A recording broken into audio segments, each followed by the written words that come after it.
Sa hinaharap, ang Estados Unidos ay pinamumunuan ng isang otoritarian na organisasyong pangmedia na tinatawag na network.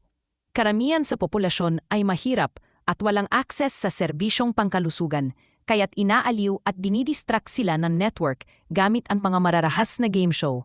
Ang pinakasikat sa mga ito ay ang The Running Man, kung saan kailangang mabuhay ang mga manlalaro sa loob ng 30 araw nang hindi napapatay ng mga hunter ng network o ng mga karaniwang mamamayan. $1 bilyong ang malaking premyo, ngunit hanggang ngayon ay wala pang nakakaabot sa dulo. Si Ben ay isang ordinaryong manggagawa na kamakailan lang nawala ng trabaho. Dahil sangkot siya sa union activism, na blacklist din siya at wala nang gustong kumuha sa kanya. May sakit ang anak niyang si Kathy at desperadong kailangan ni Ben ng pera para makabili ng gamot. Sa bahay, nahuhuli si Sheila sa pagpasok sa trabaho at inanunsyo niyang kukuha siya ng isa pang shift sa bar para kumita ng dagdag na pera. Ngunit pakiramdam ni Ben ay hindi patas na magtrabaho siya ng sobra habang napapaligiran ng mga manyak. Kaya sinabi niya na siya na ang magdadala ng pera sa bahay sa pamamagitan ng pagsali sa isang game show. Kahit hindi ito gusto ni Sheila, dahil kadalasang malubhang nasasaktan ang mga manlalaro. Nanumpa si Ben na magiging maayos siya dahil pipiliin niya ang isa sa mga mas kalmadong palabas. Matapos daanan ang kanilang simpleng komunidad, narating ni Ben ang baod na naghihiwalay sa lugar ng mga mayayaman. Sinabi niya sa mga gwardiya na naroon siya para sa tryouts ng network at pinapasok siya. Sa istasyon, mahaba ang pila ng mga mahihirap na umaasang mapili. Biglang nanghina ang isang matandang lalaki, ngunit iginiit niyang kaya pa niyang maglaro. Nang siya'y bumagsak, sinalo siya ni Ben at sumigaw ng tulong. Pinagalitan si Ben ng mga gwardiya dahil lumabas siya sa pila at binugbog siya para ibalik sa pwesto. Sa front desk, nalaman ni Ben na may babala ang kanyang file dahil sa kanyang pagsuway, kaya sa galit ay sinuntok niya ang screen.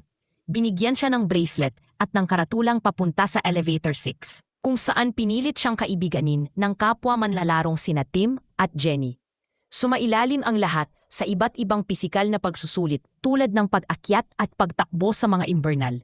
Palaging tinutulungan ni Ben si Tim na makaligtas sa mga pagsubok na ito at sa kanilang pahinga ay dumating ang isang gwardiya upang parusahan siya. Ngunit walang takot na hinarangan ni Ben ang atake nito. Pagkatapos ay isinailalim ang mga kalahok sa mga psikolohikal na pagsusulit tulad ng word association at mga larawang Rorschach. Palaging may halong sarkasmo at tapang ang mga sagot ni Ben, kaya't napagpasyahan ng psychologist na siya ang pinakagalit na manlalarong naranasan nila. Lahat ng nakarating sa huling round ay binigyan ng may kulay na jumpsuit depende sa game show na napili para sa kanila. Sina Ben, Tim, at Jenny ay nakatanggap ng pulang jumpsuit na may target sa likod, ibig sabihin, sasali sila sa Running Man. Sumunod, nakilala ni Ben ang producer na si Dan at sinabi niyang gusto niyang sumali sa ibang laro. Binigyan siya ni Dan ng $1,000 na bonus para baguhin ang kanyang isip at pinaalalahanan siya na ang ibang palabas ay hindi kumikita ng higit pa roon. Sa Running Man, kumikita siya ng pera sa bawat araw na nabubuhay siya. Dahil siya'y naka-blacklist, ito na ang tanging trabahong maaari niyang makuha. Sa pag-iisip tungkol sa kanyang pamilya, nagpa siya si Ben na pirmahan ng kontrata. Pagkatapos, nakilala ni Ben ang isang ahente mula sa Family Alliance. Bilang bahagi ng kontrata, magbibigay ang network ng seguridad sa pamilya ni Ben. Dadalhin sila sa isang safe house at bibigyan ng peking pangalan. Gusto sanang dalawin ni Ben ang kanyang pamilya bago magsimula ang laro. Ngunit pinayagan lamang siya sa isang huling tawag. Sinabi ni Ben kay Sheila na sasali siya sa Running Man at nanumpang mananalo siya. Kinagabihan, napilitan si Ben na manatili sa isang pribado at marangyang silid.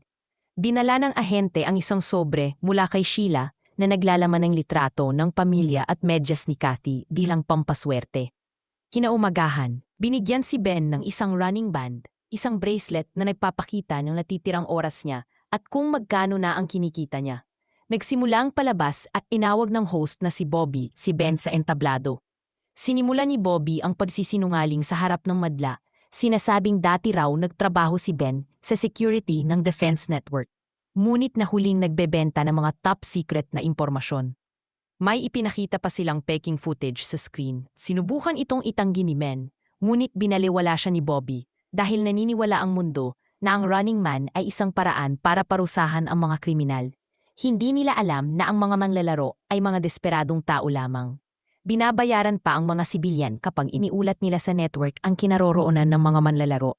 Nang tanungin ni Bobby si Ben tungkol sa kanyang huling salita, ininsulto ni Ben si Bobby sa harap ng madla at nangakong mabubuhay siya para sunugin ang gusaling iyon. Matapos ipakilala ang lahat ng manlalaro, ipinaliwanag ni Bobby ang mga patakaran. Bibigyan sila ng $1,000 bilang paunang bayad at may 2 oras na head start. Lalabas ang 5 hunter kinabukasan ng umaga. Kailangan ding mag-record ng sarili ang mga manlalaro nang hindi bababa sa 2 minuto araw-araw. Kapag hindi nila naihulog ang mga tape sa itinalagang kahon bago maghating gabi, madidisqualify sila sa karagdagang kita. Ngunit patuloy pa rin silang huhuntiin. Matapos ipakita ni Bobby sa madla ang mga misteryosong hunter, inilagay ang 3 manlalaro sa magkakaibang elevator at dinala sa isang madilim na silid. Doon, natagpuan ni Ben ang kamera, kaunting pera at mga ordinaryong damit. Nagbihis siya at umalis ng gusali. Sumatay siya ng taxi at nakilala siya ng driver kaya humingi ito ng selfie. Nang tumanggi si Den, nagalit ang driver at pinaalalahanan siyang maging mabait sa mga tao o isusumbong siya. Bumaba na lamang si Ben sa sasakyan at tumakbo. Kalaunan, nakarating siya sa isang abandonadong gusali kung saan nakilala niya ang dati niyang kaibigang si Molly, na gumagawa ng mga bagay para sa black market. Sinabi ni Ben na gusto niya ng 2 ID at isang baril. Ngunit nagalit si Molly dahil inilagay siya ni Ben sa panganib sa pagpunta roon habang nagaganap ang laro. Matapos ang maikling pagtatalo at marinig ang tungkol kay Kathy, pumayag si Molly na tulungan siya sa paggawa ng mga ID. Binigyan si Ben ng makeover at peking mga ID na akma sa bago niyang itsura. Inilagay ni Molly ang lahat ng kanyang gamit sa isang maleta upang magmukha siyang negosyante at binalaan siyang lumayo sa mga slum dahil maaaring ipagkanulo siya ng sarili niyang mga kababayan kapalit ng pera. Mas mabuting manatili sa mataong lugar at maglaho sa gitna ng karamihan. Ibinunyag din ni Molly na balak sana niyang kunin si Ben bilang assistant, ngunit huli na ang lahat na yon. Kinaumagahan, nakarating si Ben sa istasyon ng tren at may mga karatulang may larawan ng 3 manlalaro sa lahat ng dako. Bumili siya ng tiket papuntang New York at nakasakay sa tren bago pa ianunsyo ng bracelet na nagsimula na ang pangangaso. May batang nakipag-usap sa kanya at agad ipong tinakot ni Ben, ngunit gusto lang pala ng bata na sabihin na natatanggal ang bigote niya. Sa New York, kumuha si Ben ng kwarto sa isang maayos na hotel. Napansin ng receptionist na may bigote ang larawan sa kanyang ID pero wala siya nito. Kaya sinabi niyang nag-ahit siya. Sa loob ng kwarto, tinanggal ni Ben ang costume at tinakpan ang dingding bago i-record ang sarili niyang natutulog. Kinagabihan, inihulog niya ang tape sa kahon. Pagsabit ng hating gabi, ipinaalam ng bracelet na nakuha niya ang bonus para sa unang araw. Samantala, natuntun ng mga hunter si Molly at tinorture siya hanggang sasabihin niya ang pangalan sa peking ID. Kinabukasan, biglang sinalakay ng mga hunter ang kwarto ni Ben at binaril siya, ngunit nagising siya mula sa bangungot na iyon. Sa TV, sinusundan ng kamera si Tim na nasa isang tindahan at nakikipaglandian sa isang clerk. Madali siyang natunton ng mga hunter at binaril sa ulo paglabas niya. Pagkatapos, pinarentahan ni Ben ang kwarto ng 3 pang araw. Inilagay niya ang lahat ng gamit sa isang ordinaryong bag at itinapon ito sa bintana papunta sa basurahan. Pagkatapos ay normal siyang umalis ng hotel, kinuha ang bag at sumakay ng bus papuntang Boston. Doon, bumili siya ng lumang damit at susi ng hostel room mula sa isang mahirap na lalaki. Palihim na pumasok si Ben sa hostel at sumakay sa elevator, hindi napapansin ang out-of-service na karatulang nalaglag kanina. Natigil ang elevator sa gitna ng 2nd palapag, kaya napilitan siyang umakyat palabas para maabot ang 3rd palapag kung saan ang kanyang kwarto. Sa isang kahon sa loob ng aparador, nakakita siya ng chewing gum, sigarilyo at isang granada. Inirecord niya ang kanyang tape at pinaalalahanan siya ng bracelet na ihatid ito. Ngunit napakaraming taong nakapila sa kahon. Naghanda si Ben na maligo at nagdungo sa shared bathroom habang iniisip ang tungkol sa kahon. Bigla niyang napagtanto na kilala niya ang mukha ng isa sa mga lalaking nasa labas. Isa ito sa mga hunter na paakyat na ngayon. Sa kabutihang palad, may nagbukas ng pinto ng banyo at natakpan si Ben nang makarating ang hunter sa 3rd palapag.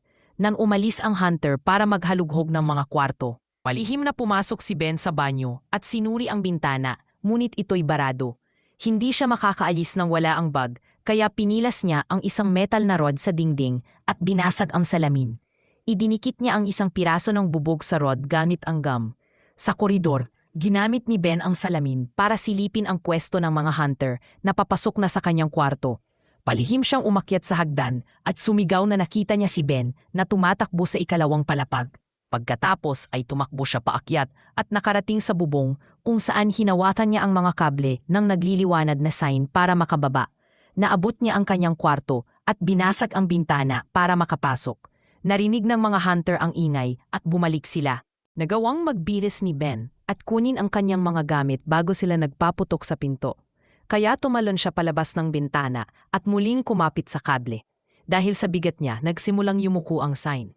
At may isang hunter na naghihintay sa kalsada, kaya wala siyang ibang pagpipilian kundi pasukin ang isa pang kwarto sa pamamagitan ng bintana. Sinusundan pa rin siya ng network drone, kaya tumakbo si Ben pababa ng koridor habang patuloy siyang pinapaputukan ng mga hunter. Nakarating siya sa elevator at nahuli ang drone upang ipukpok ito sa control pad. Natigil ang pagre-record at muling gumana ang elevator. Sa lobby, sinalubong siya ng isang hunter kaya inihagis ni Ben ang granada, ngunit sinipa ito pabalik ng hunter. Agad niya itong dinampot at inihagis sa butas sa kisame. Kaya ang pagsabog ay naging sanhi ng pagbagsak ng elevator papunta sa basement. Tumingin-tingin si Ben habang may hawak lamang na posporo, kaya nagpasya siyang sindihan ang isang magazine para magkaroon ng liwanag. Habang gumagalaw siya, aksidente niyang nasindihan ang isang lubid at nang mahulog niya ang magazine, lalo pang kumalat ang apoy. Dahil nasa koridor ang mga hunter, itinulak ni Ben ang ilang kasangkapan upang harangan ang pinto. Sa kanya sinundan ang mga daga pababa sa imburnal. Nagpaputok ang mga hunter at tinamaan ang isang gas pipe. Kaya isang napakalakas na pagsabog ang nangyari sa basement. Kumalat din ang apoy sa lagusan, kaya napilitan si Ben na tumalon sa tubig ng imburnal upang mailigtas ang sarili habang sumasabog ang buong gusali. Paglabas ni Ben sa kalye, nilapitan siya ni Stacy. Sinimulan siyang takutin ni Ben, ngunit tiniyak ni Stacy na gusto lang niyang tumulong. Habang naghihintay sa isang eskinita, sinuri ni Ben ang kanyang bracelet at nalaman niyang nanalo siya ng malaking halaga ng pera dahil sa mananapatay sa pagsabog. Kalaunan, bumalik si Stacy kasama ang kapatid niyang si Brad na dinala si Ben sa kanilang bahay at pinakain siya. May sakit ding anak ang pamilya ni Brad, ngunit ayaw niyang tumanggap ng pera kapalit ng pagtulong kay Ben dahil isa siyang anti-network rebel. Pagkatapos, ipinakita ni Brad kay Ben ang kanyang lihim na video room kung saan niya nire-record ang kanyang mga pagsusuri sa mga episode ng Running Man at ina-upload ang mga ito online. Ang mga manlalarong nahuhuli ay lumalabas sa publiko, kaya ang susi ay manatiling ganap na nakatago. Gusto ni Brad na palihim na tumira si Ben sa kanila at gumawa ng plano para sa huling araw upang manalo siya sa laro. Kinabukasan, nalaman ni Ben ang mamakakilakilabot na bagay na nangyayari sa kanilang lugar, ngunit itinatago ito ng gobyerno sa publiko.